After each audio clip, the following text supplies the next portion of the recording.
Hello viewers, আশা করি সবাই ভালো আছেন। আমি আলহামদুলিল্লাহ ভালো আছি।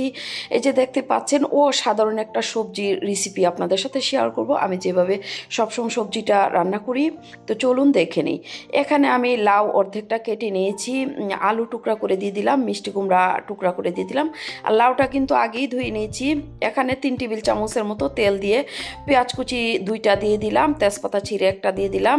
খুব সুন্দর হয়ে গেছে পেঁয়াজটা। এখানে হাফ টেবিল চামচ আদা বাটা, রসুন বাটা আর পেঁয়াজ বাটা একসাথে 1 টেবিল চামচ, লবণ স্বাদ মতো। এখন ভালোভাবে আমি মশলাটা কষিয়ে নিলাম। এখন ধনিয়ার গুঁড়া 1 চা চামচ, চায়ের চামচ দিয়ে হলুদের গুঁড়া 1 চা চামচ, স্বাদ মতো লাল মরিচের গুঁড়া হাফ চা চামচ, ভাজা জিরার গুঁড়া 1 চা চামচ, সামান্য একটু পানি দিয়ে দিলাম। এখন মশলাটা ভালোভাবে নেড়ে চেড়ে কষিয়ে নিব। এই যে দেখতেই পাচ্ছেন আমি কিন্তু ঢাকনা দিয়ে দিলাম। আমি 2 মিনিটের মতো মশলাটা কষিয়ে নিয়েছি। তো এখন আমি সবজি দিয়ে দিলাম, একটু পানি দিয়ে দিলাম সবজিটা দিয়ে। এখন হালকা একটু নেড়ে ঢেকে দিয়েছিলাম। চুলার আঁচটা লো এবং মাঝামাঝিতে আছে। আমি এভাবেই আরও 1-2 বার নেড়ে দিয়েছি।